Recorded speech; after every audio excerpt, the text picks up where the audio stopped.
এই ছেলেরা, তোমাকে আশ্বস্ত করছি, নিরাশা হয় না।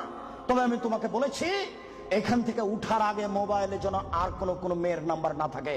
এবার শোনো, তুমি যদি আজকে মোবাইলের সব নাম্বার কেটে দিতে পারো, আর তুমি যদি বলতে পারো আমি জিন্দেগিতে আর কোনোদিন কোনো মেয়ের সাথে কথা বলবো না, তাহলে তুমি যে কোনো বিপদ থেকে বেঁচে যাবা।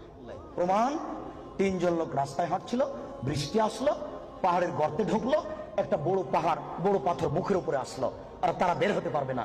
একজন বলল, আল্লাহ, আমার বাপ মাকে ভালোবাসি, পাথরটা সরিয়ে দাও। আল্লাহ বললেন, আচ্ছা ঠিক আছে, একটু দিলাম।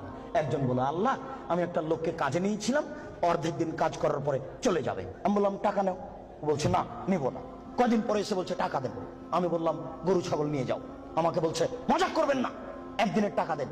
আর আমি বললাম, মজাক করিনি, তুমি গরু ছাগল নিয়ে যাও না। সব নিয়ে চলে গেল। আমি যদি তোমাকে সন্তুষ্ট করার জন্য এই কাজ করে থাকি, পাথরটা সরিয়ে দাও। আল্লাহ বললেন, আচ্ছা ঠিক আছে, আমি সরিয়ে দিলাম।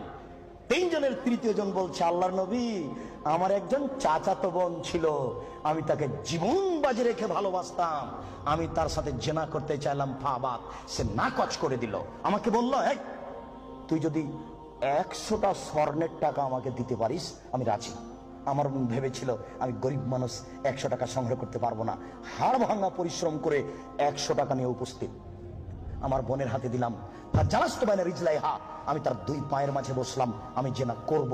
তখন আমার বোন বলছে, আব্দুল্লাহ, হে আল্লাহর বান্দা, ইত্তাকিল্লাহ, আল্লাহকে ভয় করে, ওরা তাফতাহিল খাতামা, তুই আমাকে অসতী প্রমাণ করিস না। হে আল্লাহর বান্দা, তুই আল্লাহকে ভয় করে আমাকে অসতী করিস না। ফাকুনতা আনহা, আমি ওখান থেকে উঠে গেছি, তোমার ভয়ে পাথর সরিয়ে দাও। আল্লাহ বলেন, আচ্ছা ঠিক আছে, আমি পাথর সরিয়ে দিলাম।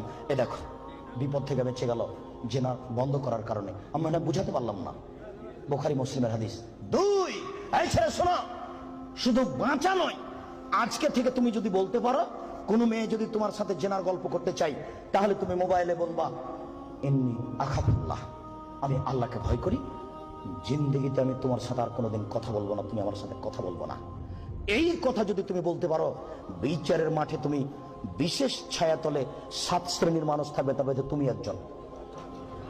বুখারী মুসলিম। আমি কি বুঝাতে পেরেছি? তার মধ্যে তুমি একজন। 3, এবার তোমাকে ছেড়ে চলে আসলাম তোমার বোন আর তোমার মায়ের কাছে। রাসূল সাল্লাল্লাহু আলাইহি ওয়াসাল্লাম বলেছেন, কেউ যদি 4টি কাজ করতে পারে, কোন নারী যদি 4টি কাজ করতে পারে, জান্নাতের যে কোনো দরজাতে ঢুকতে পাবে। 1, 5 ওয়াক্ত নামাজ পড়বে।